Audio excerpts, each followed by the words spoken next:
What if there was a prisoner so dangerous that no prison in the world could hold him? Today's story revolves around a mysterious young man named Riki, a prisoner unlike anyone else. It didn't matter whether he was locked inside the world's most secure prison, chained behind steel bars, or buried deep underground, he always found a way to survive and escape. There was something extraordinary hidden within him, a power that defied logic itself. But what exactly happened to Riki, and why had he been imprisoned in so many high-security facilities? That's what we'll uncover in today's story. The story begins in a city in Japan, where a prison transport van carrying dangerous criminals arrives at one of the country's most notorious correctional facilities. This prison was feared not because of its massive walls, but because of the terrifying inmates who ruled from within. Among the newly arrived prisoners was a quiet young man named Riki. He had been sentenced to 10 years in prison for brutally killing a man. However, due to his young age, his punishment had been reduced. The real reason behind that murder, though, remained a mystery. As part of the admission process, all prisoners were searched thoroughly. When Riki stepped through the metal detector, the alarm repeatedly went off. The guards searched him several times but found nothing suspicious. Growing concerned, they sent him for an X-ray examination. What they discovered left everyone stunned. Several bullets were lodged throughout Riki's body. Even more shocking was the fact that he appeared completely unaffected by them. When the officers suggested calling a doctor to remove the bullets, Riki calmly replied, "There's no need. These bullets aren't harming me. They're like medicine to my body." His words sent chills down everyone's spine. Soon after, the new inmates were escorted to their assigned sections. It was then that the true nature of the prison became clear. The entire facility was divided into 4 separate blocks, each controlled by a powerful inmate. Together, these 4 criminals were known as the Gang of 4. Even the prison warden refused to interfere with their activities because they had enough influence and money flowing in from their organizations outside the prison walls. Inside this place, power mattered far more than justice. The following day, a ruthless prisoner named Sam, the right-hand man of the North Block's leader, began mercilessly beating an elderly inmate named Mike. Mike couldn't understand why he was being targeted. He had been counting down the days until his release, dreaming of reuniting with his wife and young son. To surprise his child, he had even crafted a small toy using materials he found inside the prison. But Sam snatched the toy away, smashed it to pieces, and coldly declared, "No one leaves the North Block unless I allow it. Here, I decide who walks out of this prison." When Mike protested against the injustice, Sam and his men intensified their assault, leaving him bloodied and helpless. Just when things seemed hopeless, Riki stepped in. Without hesitation, he attacked Sam, sending him crashing into a sharp metal structure nearby. The impact left Sam seriously injured. One of Sam's men attempted to retaliate, but the terrifying look in Riki's eyes was enough to stop him in his tracks. Overwhelmed with fear, they grabbed their wounded leader and fled. Humiliated and consumed by rage, Sam swore revenge. He promised his followers that Riki would suffer a fate worse than death. Determined to carry out his plan, Sam approached a corrupt prison guard who had long been under his control through bribery. After learning that Mike was scheduled to be released the following morning, Sam offered the guard a large sum of money in exchange for 2 favors. First, he wanted a dangerous inmate named Long, who had been kept isolated from the others, to be set free within the prison. Second, he demanded that Mike's release be canceled at any cost. Blinded by greed, the guard agreed. He later approached Mike and falsely informed him that his release date had been postponed indefinitely. The devastating news shattered Mike's hopes. He knew that if he remained in prison any longer, Sam would make his life a living nightmare. Desperate and frightened, Mike confronted the guard and said, "If my appeal had been rejected, I could have accepted that. But how can an official release order suddenly change? Tell me the truth. You had something to do with this, didn't you?" At this point, Mike's dreams of freedom had crumbled. Sam's thirst for revenge had reached its peak, and Riki's mysterious abilities continued to puzzle everyone around him. But none of them realized that this was only the beginning, because soon the prison would witness a storm unlike anything it had ever seen, and that storm was named Riki. Unable to accept Mike's questions any longer, the guard violently struck him to silence him. Already emotionally broken, Mike could no longer hold back his pain. All he had wanted was to reunite with his wife and son after years of imprisonment. With tears streaming down his face, he repeatedly begged the guard to let him go, but the guard showed no mercy. After beating Mike mercilessly, he simply walked away, leaving the old man shattered both physically and mentally. At that moment, Mike realized a horrifying truth. Unless Sam allowed it, he would never leave this prison alive. And if he remained there, he would be forced to endure endless suffering day after day. Crushed by despair and stripped of all hope, Mike made a heartbreaking decision that very night. He took his own life. News of Mike's death spread throughout the prison like wildfire. The inmates erupted in anger and grief because no one had suffered more injustice than Mike. The tragedy became even more painful when the truth about his imprisonment came to light. Years earlier, while rushing his pregnant wife wife to the hospital after she had gone into labor. Mike's car had been struck by another vehicle. The accident wasn't his fault, but one passenger in the other car lost their life. Despite being innocent, Mike was sentenced to several years behind bars. Even after completing his punishment, freedom was still denied to him. As guards carried Mike's lifeless body through the prison corridors,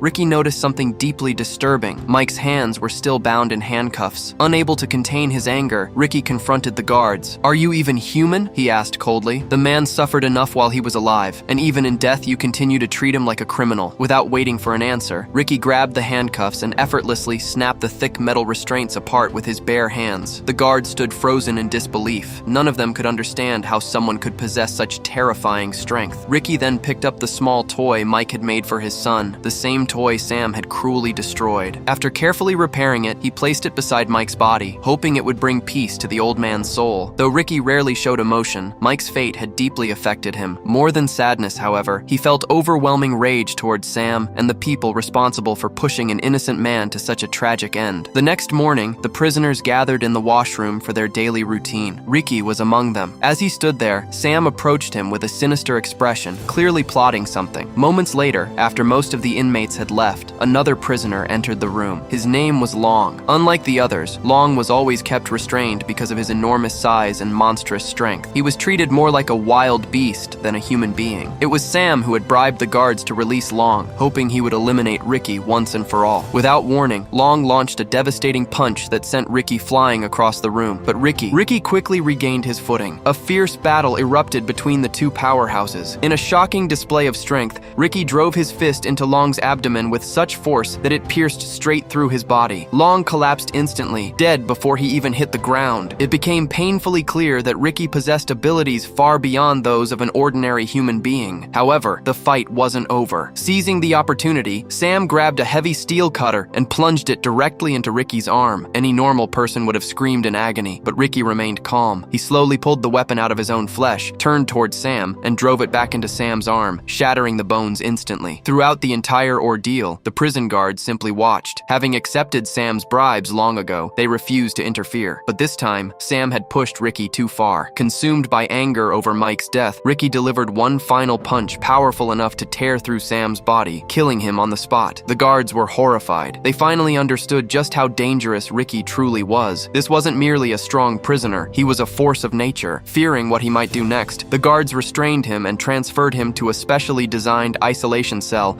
reserved for the prison's most notorious inmates. Inside the dark cell, Riki sat alone, but soon an intense pain spread through his chest, triggering memories he had tried to bury long ago. Years earlier, while still a high school student, Riki had lost both of his parents. One day, while visiting their graves in his hometown, he encountered a man named John. To Riki's surprise, John revealed that he was his uncle, his father's own brother. Although they had never met before, John had heard many stories about Riki and knew that the boy had been training in martial arts. Curious about his abilities, John asked Riki to demonstrate what he had learned. Confidently, Riki showed off his techniques, but within seconds, John effortlessly stopped him. The experienced martial arts master immediately recognized the flaws in Riki's fighting style. Despite his natural talent, Riki still lacked discipline, patience, and control. Knowing that John was a legendary martial artist, Riki pleaded with him. "Please teach me," he said. "I don't have anyone left in this world anymore. If I don't become stronger, I won't survive." Moved by the young boy's determination, John agreed. From that day onward, Riki's true training began. Instead of focusing solely on physical strength, John first taught him the importance of mastering his own mind. He would take Riki to the cemetery at night, where silence surrounded them, and instruct him to meditate. John explained that the greatest weapon in martial arts wasn't power, it was self-control. Only by balancing anger and inner peace could a warrior unlock their full potential. Meditation, he said, sharpened the mind, strengthened patience, and allowed a person to endure pain without being consumed by it. Through discipline and unwavering focus, one's body could push far beyond its natural limits. After weeks of relentless training, John finally decided that Riki was ready for the next stage. One day, he placed a massive stone in front of his nephew, and with a serious expression on his face, he prepared to teach Riki the lesson that would change his life forever. John then picked up a massive stone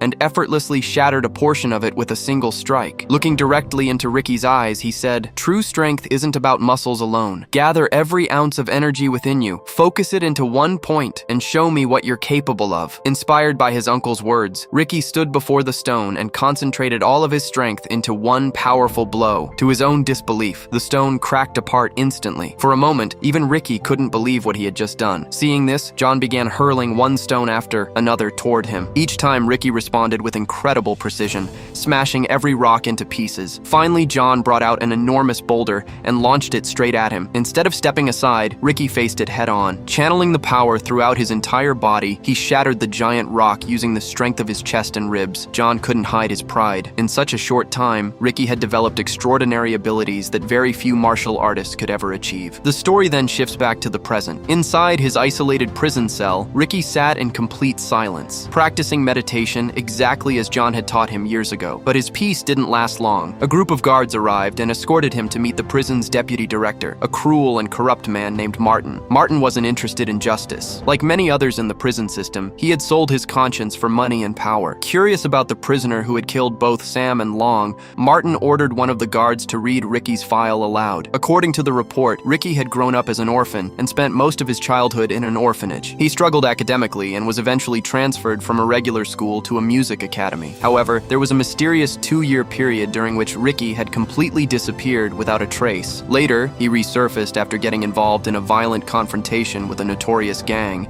where he killed one of its members. Following that incident, he was arrested and brought to this prison. After hearing the details, Martin approached Riki and grabbed him by the throat. "Where were you during those missing 2 years?" he demanded. "And how did 5 bullets end up inside your chest? More importantly, how are you still alive?" Riki remained silent. During the confrontation, Riki noticed something unusual. Martin's arm had been replaced with a weapon-like mechanical attachment. Frustrated by the lack of answers, Martin sneered. "You don't want to talk? That's fine, but don't forget that you're inside my prison now. Sooner or later, I'll force the truth out of you." Martin then pulled out a photograph, claiming it had been discovered earlier that morning. As Riki reached for it, Martin suddenly attacked him with the weapon attached to his arm. He repeatedly struck Riki in the face and body, wanting to test the limits of the man who had defeated Sam and Long. Despite the brutal assault leaving him covered in blood, Riki refused to submit. Instead, he spat directly in Martin's face. Humiliated and furious, Martin lost his temper. "You have no idea where you are," he shouted. "This isn't a prison, it's hell itself, and I swear I'll make sure you suffer until your very last breath." Finally, Martin showed Riki the photograph. It was a picture of Jan, Riki's girlfriend. The threat was clear. The moment Martin mentioned her name, a terrifying rage ignited inside Riki. In a single strike, he smashed the heavy table standing nearby into pieces. Panicking, Martin opened fire. Bullets tore through the room as Riki used nearby objects as shields to avoid getting hit. When the guards rushed in to restrain him, Riki overpowered them with ease. For the first time, Martin felt genuine fear. Trying to regain control, he yelled, "If you think you can kill me, remember this. You'll die by my hands first." Riki charged toward him at full speed. Just as it seemed Martin's life was over, Riki stopped inches away from him. With a cold expression, he said, "I could have ended your life right now. I've killed before, so one more death wouldn't change anything for me. But this time, I'm letting you live. Just remember one thing, never involve yourself in my personal life again." Taking Jan's photograph with him, Riki walked away. Later that night, sitting alone in his cell, he stared at the picture in silence. Beside him lay a flute he had treasured for years. As he began to play it,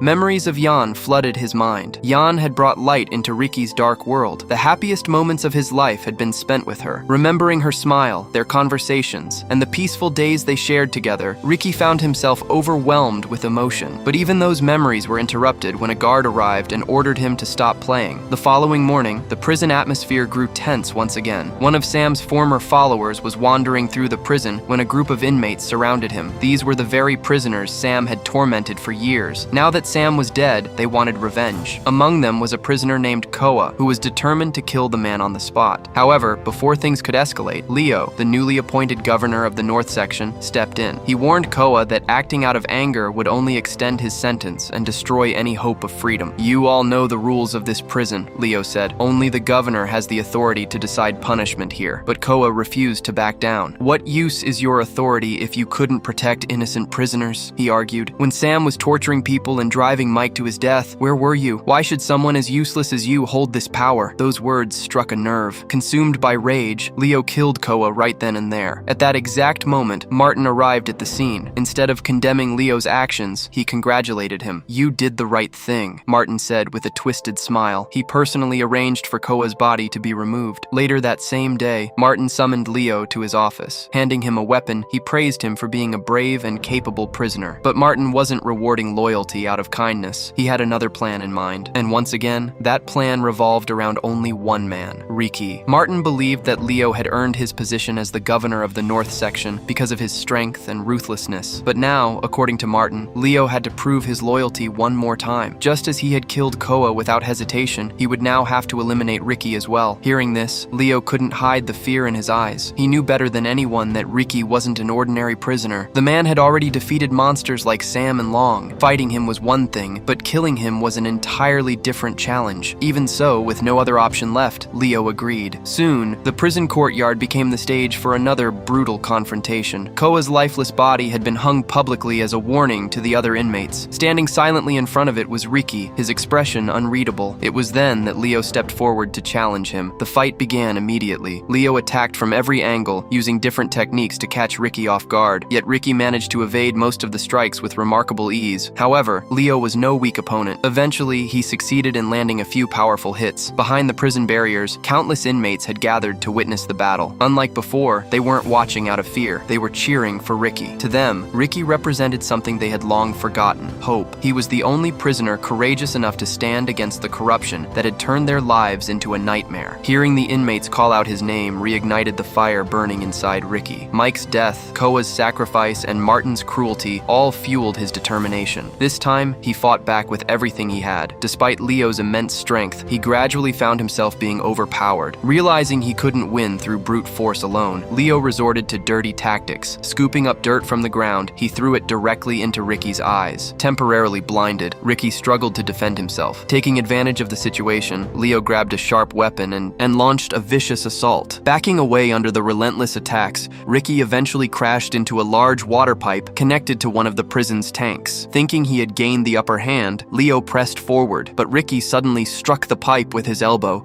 causing it to burst open. Water sprayed everywhere. Without wasting a second, Riki washed the dirt from his eyes. His vision returned. The prisoners erupted with excitement. "Riki! Riki! Riki!" Their voices echoed throughout the prison as they encouraged him to put an end to Leo's tyranny. Determined to finish the fight, Leo charged again with his weapon. But this time, Riki countered with a devastating attack that severely injured Leo, leaving him completely overwhelmed. Watching from a distance, Martin could feel genuine fear creeping into his heart. Leo understood that Riki had become unstoppable. Convinced that death was inevitable, he decided it would be better to take his own life rather than suffer a horrifying end at Riki's hands. However, the moment he made his move, Riki stepped in front of him. Seizing the opportunity, Leo launched one final surprise attack. It had all been a trap, but Riki reacted instantly. With one overwhelming strike, he defeated Leo once and for all. Silence fell over the courtyard. Afterward, Riki walked toward Koa's body and carefully brought it down. Several inmates rushed forward, desperately hoping Koa might still be alive. Unfortunately, he had already passed away. At that moment, Riki could no longer contain his anger toward Martin. Turning toward the gathered prisoners, he shouted, "All the injustice happening inside this prison exists because of Martin. He protects criminals, empowers monsters,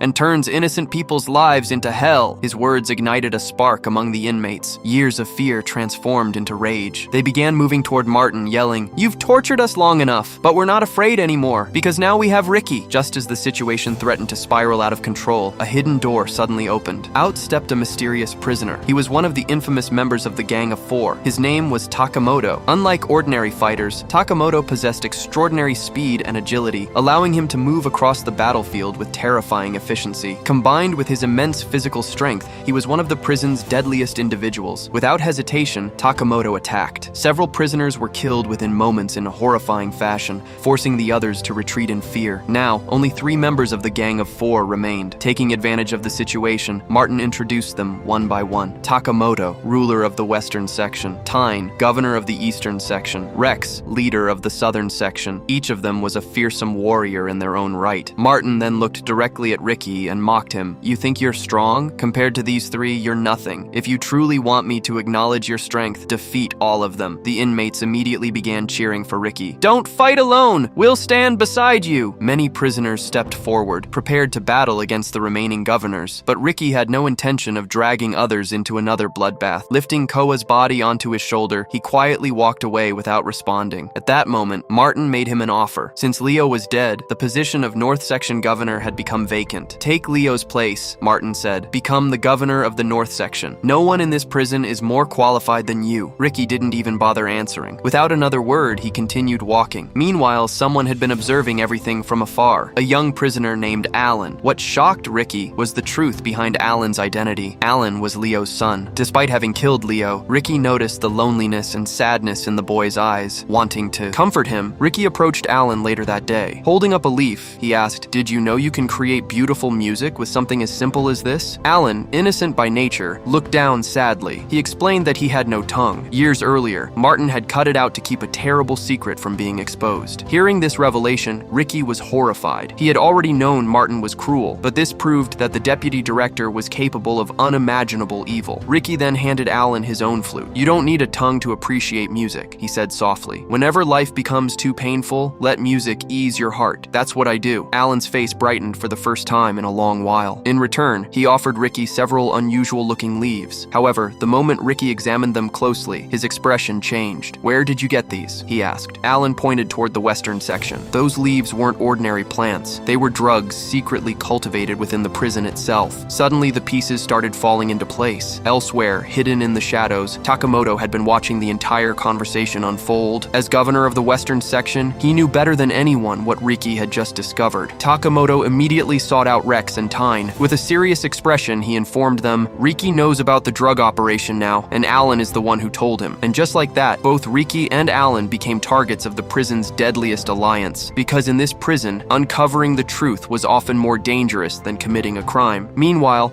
Takamoto summoned Alan and coldly revealed his plan. First, they would eliminate Riki, and once that was done, Alan would be their next target. But Alan refused to betray the man who had shown him kindness when no one else had. Enraged by his defiance, Takamoto killed him on the spot. Alan's body was later left in the middle of the prison yard as a warning to every inmate who dared to stand against the Gang of Four. When Riki arrived at the scene, he froze. Lying beside Alan's lifeless body was the flute he had gifted him only a short time ago. Riki slowly picked up the flute, memories flashing through his mind. Overcome with grief and rage, he let out a heartbreaking scream before snapping the flute in half. At the same time, Martin discovered that Riki had uncovered the secret drug operation running inside the prison. Furious, he ordered everyone involved to deal with Riki immediately. Consumed by anger over Alan's death, Riki stormed into the western section and set the hidden drug plantations ablaze. The flames quickly spread through the area, destroying everything in their path. Takamoto arrived just in time to witness the destruction. "You killed Alan," Riki said, his voice trembling with fury. "Now you'll pay for it," Takamoto smirked. "The only one dying today is you." Without another word, the two launched into a brutal battle. Takamoto was a master of traditional Japanese martial arts. His movements were swift, precise, and incredibly powerful. Gathering all his strength into a single attack, he struck Riki with tremendous force, sending him crashing into a nearby wall. Elsewhere, the fire Riki had started reached the prison's main gate. The intense heat weakened the lock mechanism, creating a possible escape route for the inmates. For the first time in years, freedom seemed within reach. However, Martin quickly learned about the situation and dispatched armed guards to stop anyone from escaping. As if that wasn't enough, another problem arose. The prison director had returned from vacation. If he discovered the chaos Martin had allowed to unfold,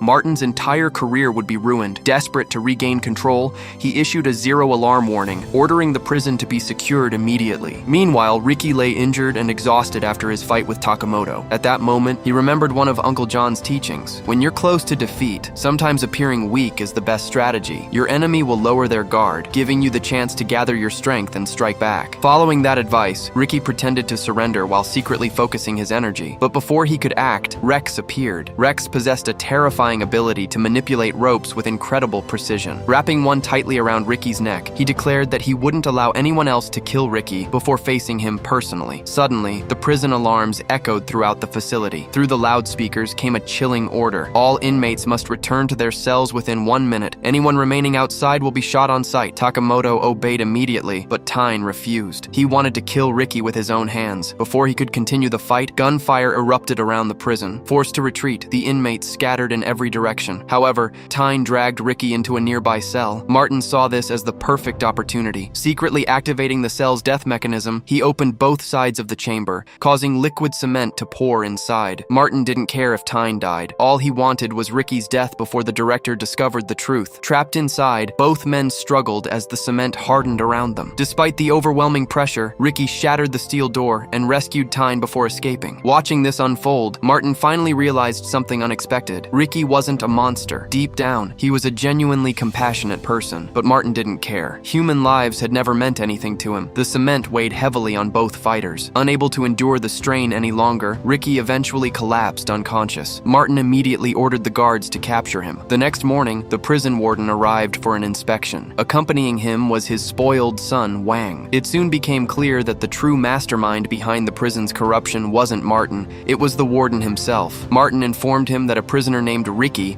had destroyed a drug operation worth millions. Enraged, the warden demanded to see him. Riki had been restrained inside a cell, his body covered in hardened cement. But to everyone's astonishment, he broke free with ease, shaking the cement from his body and snapping his restraints apart. As he charged toward the warden, Tyne burst through the wall and attacked him again. Using chains and iron bars, Tyne pinned Riki down and brutally beat him. Ironically, the man Riki had risked his life to save showed no gratitude whatsoever. As Tyne attempted to crush Riki's skull, Riki finally broke free. With one devastating punch, he defeated Tyne once and for all. Martin and the warden stood frozen in terror. Determined to punish Riki, the warden activated a massive iron block execution device designed to slowly crush prisoners to death. Even as the crushing mechanism descended, Riki resisted with all his strength. Then the warden unleashed powerful electric shocks. The pain overwhelmed him, forcing him to collapse. At that moment, Tyne, still barely alive, begged Martin for help. Martin simply looked down at him. "You lost," he said coldly. "You're useless to me now." Ignoring Tyne's pleas, he left him to die. Riki, despite everything, broke free once again and rushed to save Tyne. But it was too late. The crushing mechanism descended completely. Tyne died before Riki could pull him out. As Tyne's body lay motionless, a photograph slipped from his belongings. It showed Tyne standing beside his mother. Holding the picture, Riki confronted Martin. "Every prisoner here has someone waiting for them," he said. "Families who still hope they'll come home one day. But you treat human lives like disposable tools." Neither Martin nor the warden showed the slightest remorse. Instead, they devised another punishment. Riki was placed inside a deep pit,